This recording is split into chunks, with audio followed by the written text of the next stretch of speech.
नमस्कार दोस्तों, आप सभी का स्वागत है आपके अपने YouTube channel study today with Viplav में। तो फ्रेंड्स, आज के इस वीडियो में हम जैक बोर्ड टर्म 1 एग्जाम के लिए क्लास 11th के पॉलिटिकल साइंस यानी कि राजनीतिक विज्ञान के एक मॉडल सेट को देखेंगे, एक मॉडल क्वेश्चन सेट को देखेंगे। इस वीडियो में कुल मिलाकर 40 ऑब्जेक्टिव देखेंगे। ये सारे के सारे क्वेश्चन एग्जाम के लिए मोस्ट इंपॉर्टेंट है, जो हर साल एग्जाम में आते रहते हैं, रिपीटेड क्वेश्चन हैं। इसलिए वीडियो को कंप्लीट देखना, वीडियो को लाइक करके सभी दोस्तों में शेयर करना।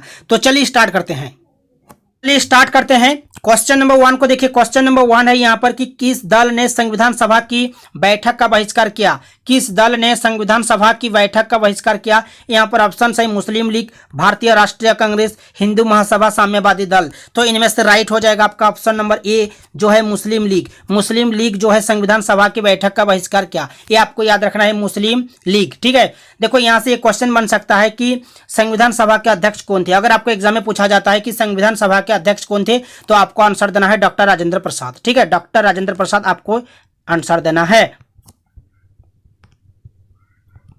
डॉक्टर राजेंद्र प्रसाद आपको याद रखना है। क्लियर है। और एक क्वेश्चन यहां से बन सकता है, दूसरा क्वेश्चन, कि भारत के प्रथम राष्ट्रपति कौन थे। भारत के प्रथम राष्ट्रपति कौन थे, तो भी आपको आंसर देना है डॉक्टर राजेंद्र प्रसाद। ठीक है, डॉक्टर राजेंद्र प्रसाद जो है भारत के प्रथम राष्ट्रपति थे। नेक्स्ट क्वेश्चन बन सकता है यहां से, और एक क्वेश्चन बन सकता है, तीसरा क्वेश्चन बन सकता है कि संविधान सभा की पहली बैठक कब हुई थी। संविधान सभा की पहली बैठक कब हुई थी। 9 दिसंबर 1946, याद रखना, 9 दिसंबर 1946, 9 दिसंबर 1946 को जो है संविधान सभा की पहली बैठक हुई थी, जिसमें 209 जो है सदस्य उपस्थित थी। ये आपको याद रखना है। नेक्स्ट क्वेश्चन आपके सामने कि किसने संविधान सभा में 13 दिसंबर 1946 को उद्देश्य प्रस्ताव पेश की। किसने संविधान सभा में 13 दिसंबर 1946 को उद्देश्य प्रस्ताव पेश की, तो आपको याद रखना है पंडित जवाहरलाल नेहरू। ठीक है, पंडित जवाहरलाल नेहरू जो है 13 दिसंबर 1946 को उद्देश्य प्रस्ताव पेश की थी।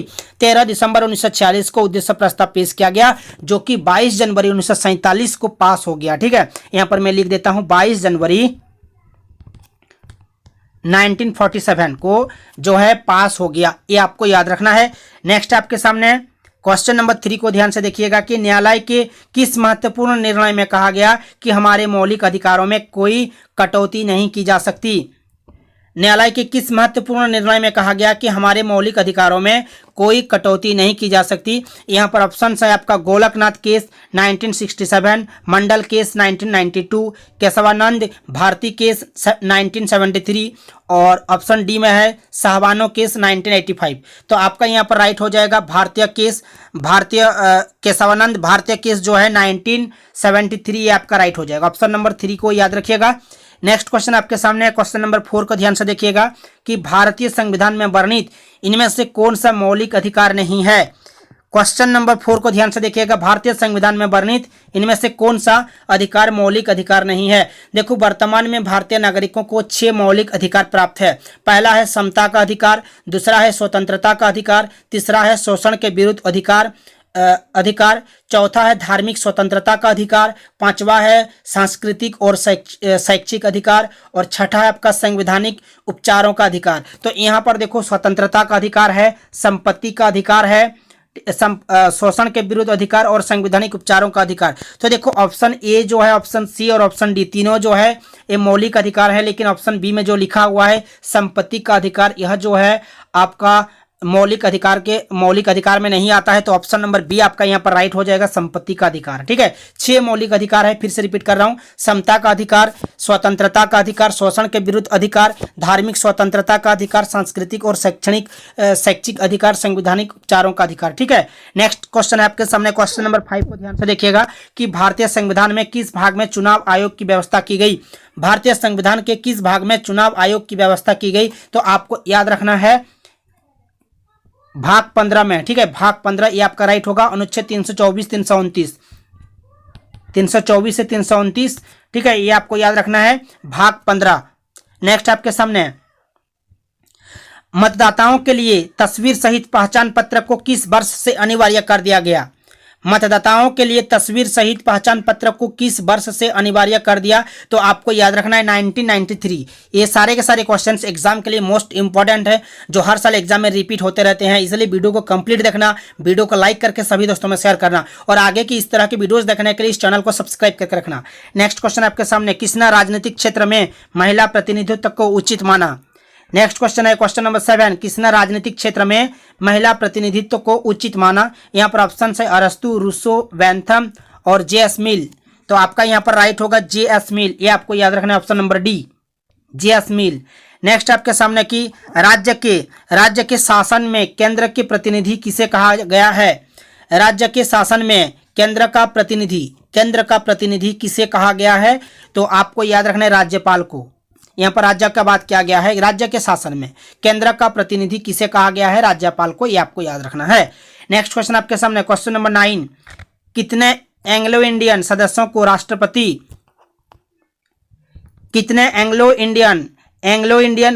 को राष्ट्रपति लोकसभा में उचित प्रतिनिधित्व देने के लिए मनोनीत करते हैं?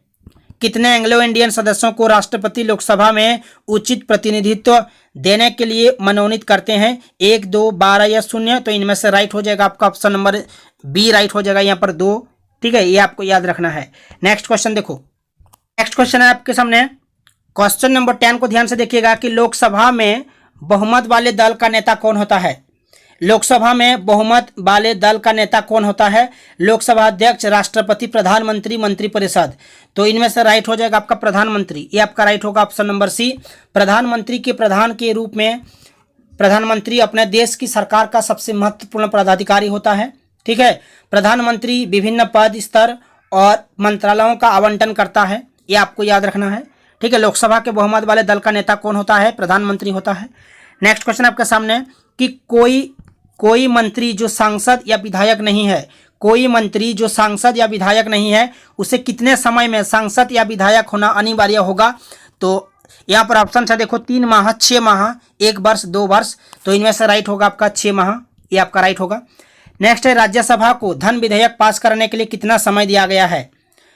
राज्यसभा को धन विधेयक पास करने के लिए कितना समय दिया गया है? तो आपको याद रखना है 14 दिन। नेक्स्ट आपके सामने, किसी राज्य के विधानसभा में अधिकतम कितने सदस्य हो सकते हैं? किसी राज्य के विधानसभा में अधिकतम कितने सदस्य हो सकते हैं?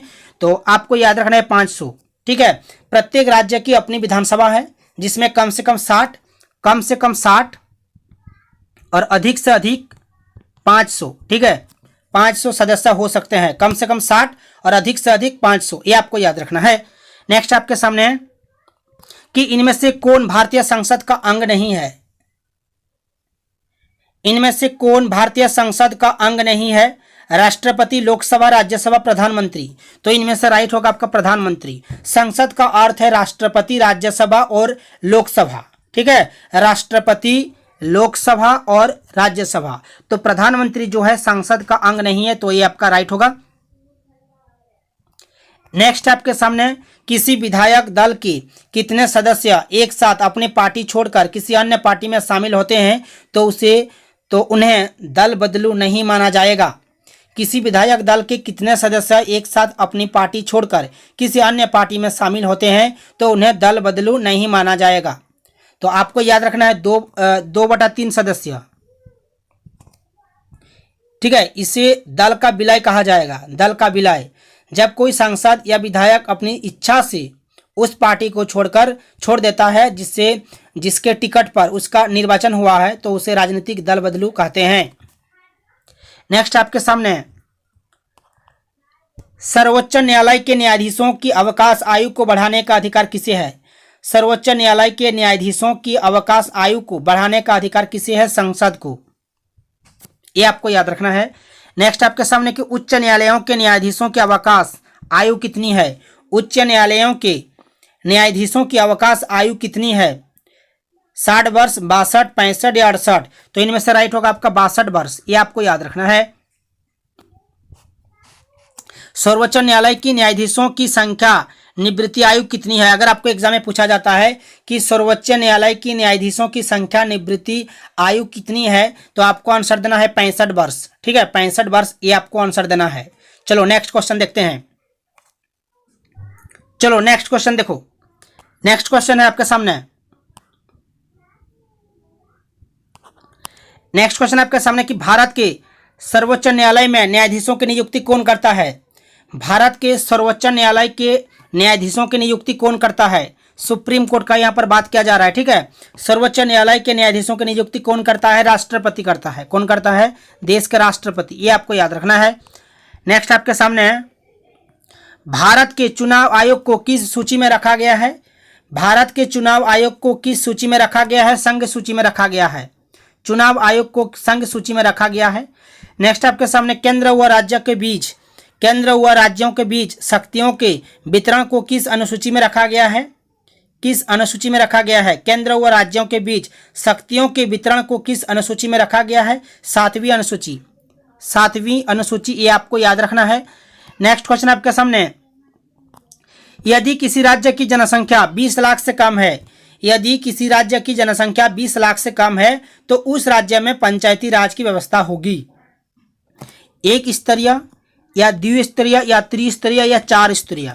तो आपका यहाँ पर राइट होगा ऑप्शन नंबर बी राइट होगा, द्विस्तरीय। ठीक है, ये आपको याद रखना है। यदि किसी राज्य की जनसंख्या 20 लाख से कम है तो उस राज्य की पंचायती राज की व्यवस्था होगी द्विस्तरीय। नेक्स्ट क्वेश्चन आपके सामने, भारत के किस राज्य में सर्वप्रथम पंचायती राज की स्थापना हुई। भारत के किस राज्य में सर्वप्रथम पंचायती राज की स्थापना हुई, राजस्थान के अंदर। ठीक है, राजस्थान के अंदर जो है पंचायती राज स्थापना हुई थी 1959 में, वर्ष 1959 में लागू हुई थी, 1959 में। भारतीय संविधान का मूल दर्शन क्या है। यहां से एक क्वेश्चन बन सकता है, देखो पंचायती राज से एक क्वेश्चन बन सकता है कि पंचायती राज दिवस कब मनाया जाता है। पंचायती राज दिवस आपको याद रखना है 24 अप्रैल को। ठीक है, 24 अप्रैल को जो है पंचायती राज दिवस मनाया जाता है। पंचायतों में चुनाव जो है 5 वर्षों में होते हैं, 5 वर्षों में, ये आपको याद रखना है। नेक्स्ट है, भारतीय संविधान का मूल दर्शन क्या है। वीडियो को अच्छा लग रहा है तो वीडियो को लाइक जरूर करना। ठीक है, और सभी दोस्तों में शेयर करना। नेक्स्ट आपके सामने, भारतीय संविधान का मूल दर्शन क्या है। गांधीवाद, वैज्ञानिक समाजवाद, उदारवाद या लोकतांत्रिक समाजवाद। तो इनमें से राइट होगा आपका लोकतांत्रिक समाजवाद हो जाएगा। ठीक है, भारतीय संविधान का मूल दर्शन जो है लोकतांत्रिक समाजवाद है। नेक्स्ट आपके सामने कि संविधान की सजीवता के लिए इनमें से कौन महत्वपूर्ण नहीं है। कौन महत्वपूर्ण नहीं है, राजनीतिक पार्टी के कार्यक्रम, संसद द्वारा बनाए गए कानून, संविधान में संशोधन, न्यायालयों के फैसले, ये तीनों जो है महत्वपूर्ण है। लेकिन यहाँ पर जो राजनीतिक पार्टी के कार्यक्रम है इसको हम महत्वपूर्ण नहीं मानेंगे, तो ये आपका राइट होगा ऑप्शन नंबर ए। भारतीय संविधान के किस अनुच्छेद में संशोधन की प्रक्रिया का वर्णन है। भारतीय संविधान के किस अनुच्छेद में संशोधन की प्रक्रिया का वर्णन है, तो यहाँ पर राइट होगा आपका 368, अनुच्छेद 368, ये आपका राइट होगा। भारतीय संविधान की संशोधन की प्रक्रिया सरल और कठोर है। भारतीय संविधान की संशोधन की प्रक्रिया सरल और कठोर है, ये आपको याद रखना है। किसे नई राजनीति का पिता कहा गया है। राजनीति का पिता, देखो राजनीति का पिता तो अरस्तु को कहा जाता है, अरस्तु को, लेकिन यहाँ पर नई राजनीति का पिता पूछा गया आपको। ठीक है, नई राजनीति का पिता मैकियावेली, ये आपको याद रखना है। अगर आपको डायरेक्ट पूछता है कि राजनीति का पिता किसे कहा जाता है तो आपको आंसर देना है अरस्तु, और यहाँ पर पूछा है आपको नई राजनीति का पिता तो आपको आंसर देना है मैकियावेली। पॉलिटिक्स नामक पुस्तक के लेखक कौन है। पॉलिटिक्स नामक पुस्तक के लेखक कौन है, अरस्तु। पॉलिटिक्स नामक पुस्तक के लेखक कौन है, अरस्तु। नेक्स्ट है, व्यवहारवादी क्रांति का जन्म कब हुआ। व्यवहारवादी क्रांति का जन्म कब हुआ, 1945 को। 1945, ये आपको याद रखना है, व्यवहारवादी क्रांति का जन्म। नेक्स्ट क्वेश्चन आपके सामने, वोट देने का संबंध किस स्वतंत्रता से है। वोट देने का संबंध किस स्वतंत्रता से है। यहाँ पर सामाजिक स्वतंत्रता है, राजनीतिक स्वतंत्रता, प्राकृतिक स्वतंत्रता या आर्थिक स्वतंत्रता। तो इनमें से राइट होगा वोट देने का संबंध जो है राजनीतिक स्वतंत्रता से संबंध कर है। ठीक है, तो ऑप्शन नंबर बी आपका यहाँ पर राइट होगा। नेक्स्ट आपके सामने ऐसी समाज की कल्पना किसने नहीं की जिसमें न वर्ग होगा और न राज्य। ऐसी समाज की कल्पना किसने नहीं की जिसमें न वर्ग होगा न राज्य। तो यहाँ पर मार्क्सवादी, साम्यवादी, अराजकतावादी, फांसीवादी। तो यहाँ पर राइट होगा ऑप्शन नंबर बी हो जाएगा आपका फांसीवादी, ये आपका राइट होगा। ठीक है, नेक्स्ट क्वेश्चन देखो। नेक्स्ट है किसने फ्रीडम फ्रॉम फियर भय से मुक्ति नामक पुस्तक लिखी। फ्रीडम फ्रॉम फियर किसने लिखी थी?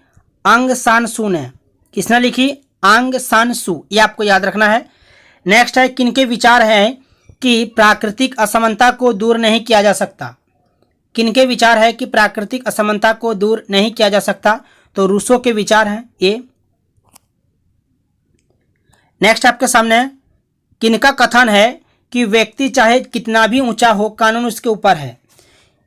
किनका कथन है कि व्यक्ति चाहे कितना भी ऊंचा हो कानून उसके ऊपर है? तो यह जो है सर एडवर्ड कोक का है। यह कथन जो है सर एडवर्ड कोक का कथन है, यह आपको याद रखना है। प्लेटो ने अपनी किस पुस्तक में न्याय संबंधी अवधारणा की व्याख्या की है?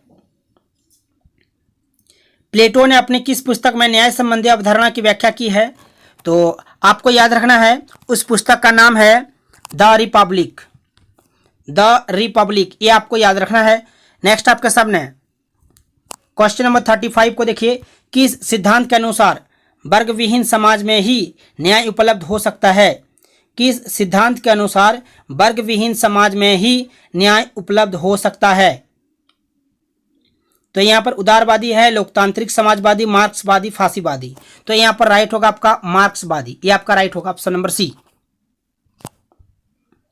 नेक्स्ट है अधिकारों की सुरक्षा के लिए कौन सा तत्व सर्वाधिक महत्वपूर्ण है? अधिकारों की सुरक्षा के लिए कौन सा तत्व सर्वाधिक महत्वपूर्ण है?